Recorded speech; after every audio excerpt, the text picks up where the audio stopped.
Hi, Walter. Hi, Maymay. I was thinking about the time that we were playing basketball. Walter, Dada, and me up in New Hampshire. And that led to this story.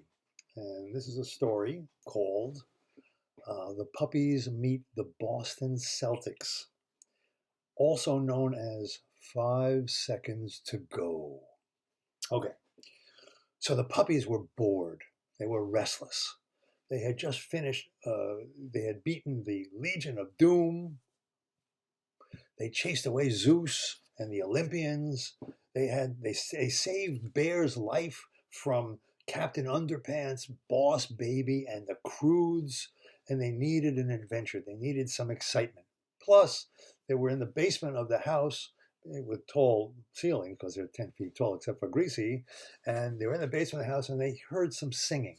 So they heard singing going on. That's nice singing, but they go upstairs, and who was singing? Well, it's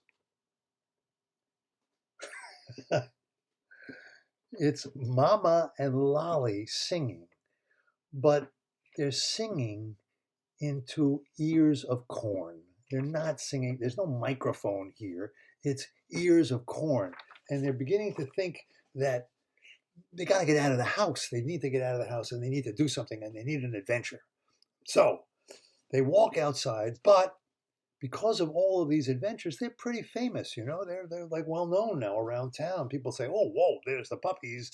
How are you doing?" And it's how are you doing? We're getting autographs, all of this, and they started wearing disguises, fooling around with disguises. So May May has decided that she's going to walk around wearing a pink mustache. So she's got her pink mustache on and walking around and hoping that nobody recognizes her. And Walter also, he is dressed as a pro football player. He's a pro football player. And so they're walking around, but they're still the puppies, right? They're still 10 feet tall. Everybody knows who they are. And so they figure, okay, well, it's in the middle of the winter now, and they decide that they're going to just walk and see what happens. And they come to Fenway Park. Now, Fenway Park in the winter, there's no baseball games going on, right? But they go in anyway, just because it's Fenway Park and it's a really nice place. And they go upstairs and they're walking around, and look who they see, huh? They see Dada and a really cute little girl. Really cute little girl. And Mimi looks at her and says, "Wow, what a cute girl that is. She is really a sweet looking little cute girl. I've seen her someplace before. I can't place it, but I've seen her someplace before."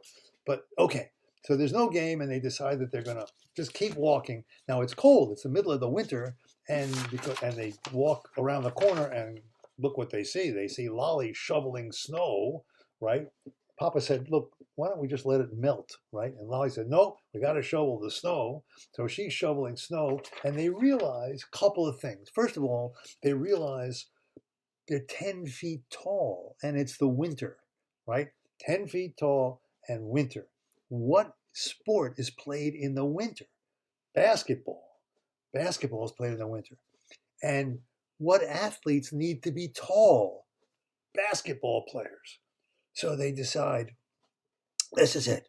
We're going to go to TD Garden. We'll tell them that we're the opposing team. We're playing the Boston Celtics tonight, and they'll let us in for free. Everybody says, "Well, that's a great idea." And Meme says, "Yeah, but we have to put our uniforms on. We have to walk in like we, are basketball players, right? We need short pants. Let's get some shorts on, right?" So they put on shorts and they go over to TD Garden and they walk into TD Garden. Of course, they're recognized right away. And then people say, "Well, wait a minute, you're the puppies." And they say, "No, no, no, we're the puppies basketball team. This is a little different than just the regular puppies who do good and solve murders and do all these wonderful things. We are the puppies basketball team."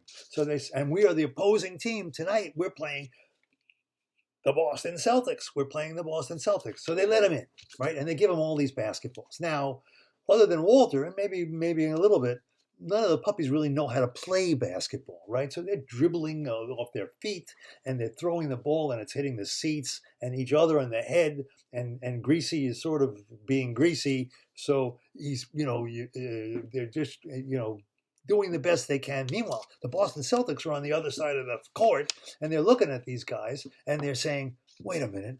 We're playing people who are 10 feet tall. Who are they? They're not, this is unbelievable." So meanwhile, they're dribbling around. Everything is, a little bit confusing, but it looks like the puppies are actually going to start playing the game until, what do you think happens? Until the other team shows up. The real other team shows up. They walk in. Now you got 45 people, basketball players and puppies on the court, dribbling balls, throwing them up and down, hitting people's heads. Greasy trying not to get grease all over everything, right? And the referees are saying, "Wait a minute, this is crazy. How are we going to figure this out?" They finally sort everything out, and they say to the puppies, "Look, we realize that you're the puppies and you want to play basketball, but we've got two teams here, the Boston Celtics and the opposing team, and we're going to let them play. And so why don't you take a seat, and then you can watch the game."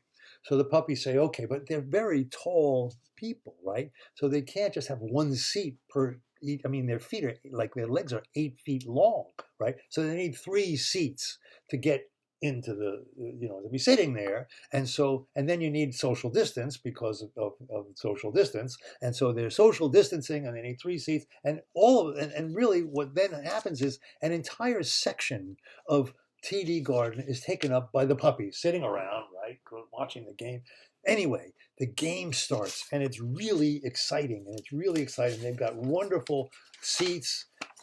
They've got very close seats in the game. They're very close to everything, all the action, and it's getting close and right down to the end of the game. And it's nip and tuck and nip and tuck and nip and tuck. Boston has a foul again. Philly down 1 with possession, 5.5 to go. Horford with a steal. Whoa. Play by Horford. Another costly turnover in a key moment by the 76ers. Whoa. Okay. Very close. 10 seconds, 9 seconds, 8 seconds ago, and the Celtics are down by 1 point. They need one basket to win the game.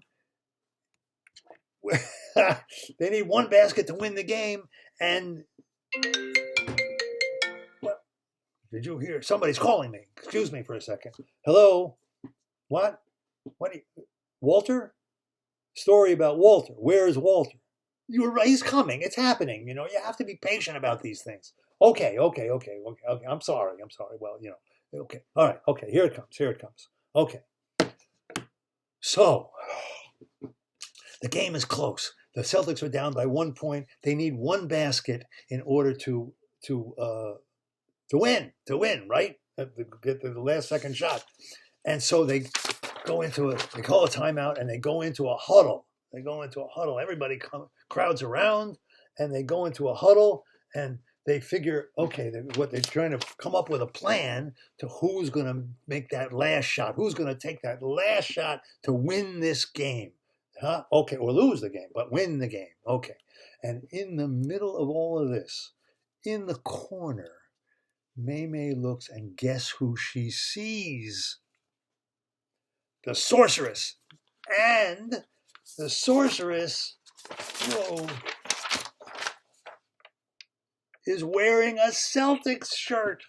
The sorceress is a Celtics fan. So May figures, this is it. There's no problem. She's going to cast a spell, and whoever takes the shot, it's going to go in. There's no way they're going to win the game. It's all over, right? Right? She actually, if she was a betting person, she would start putting some money on it, because she knows that the sorceress is going to come through. And she watches as the sorceress is starting to move her hands around, casting the spell. And May figures, oh, this is over. There is absolutely no problem. And all of a sudden, guess what happens? Here he is. Out of the huddle comes Walter Faulkner in a Boston Celtics uniform. And the play is drawn up around him. He's the one who gets the ball. And there's 5 seconds to go. 5 seconds to go. That's the name of the story. 5 seconds to go. Okay, we're finally at that point. It took a long time, but here we are. Okay, 5 seconds to go, and Walter has the ball. Okay, now he's 10 feet tall, and all he really has to do is lean over and drop it through the hoop. But the other team figures, wait a minute, there's something wrong here. This guy wasn't here before. What's happening? And they start tickling him. And they're tickling Walter, and he takes the shot, and it misses, and it misses. And now there's just 3 seconds to go. 3 seconds to go. Walter's got the ball again, and now they're tied his shoelaces, and he shoots again, and he misses, and Two-Ton Tony knocks everybody out of the way, and he gets the ball, and he gives it to Walter again, and now there's 1 second to go, and Walter's a little nervous about this whole thing. There's only 1 second to go. Everybody is screaming. There's 20,000 people on their feet, everybody, and Walter decides that he's going to look up into the stands just to get his composure, and who does he see in the boxes above the stands? Dada! Dada, egging him on, motivating him, saying, yes, we're proud of you. You'll do it. We have every confidence that you're going to win this game. And Walter takes the shot with 1 second left, and he misses again. He misses again. And Two-Ton Tony once again knocks everybody out of the way, and there's a half second left, and they give the ball to Walter, and finally they pick him up, and they carry him over to the basket, and they slam the ball through, and the Celtics win, and Walter is the hero. They win by 1 point, and Walter's the hero, and they crowd around him, everybody, and they lift him on their shoulders. But you got 10 feet tall people lifting a 10 feet tall guy on their shoulders. That's 20 feet, right? So he starts knocking into the basket. And in the stands and tripping over everything. So they decide that's not such a good idea. They put him down on the ground, everybody hugging around, and they form a little parade around the court, and it's just a wonderful, wonderful experience. The whole thing is a terrific adventure. The Celtics love Walter. They decide that they want him to play for them next year, and all of it is wonderful, wonderful, wonderful. And that's the story of the Puppies and the Boston Celtics. 5 seconds to go. We love you, Walter. We love you, Meme.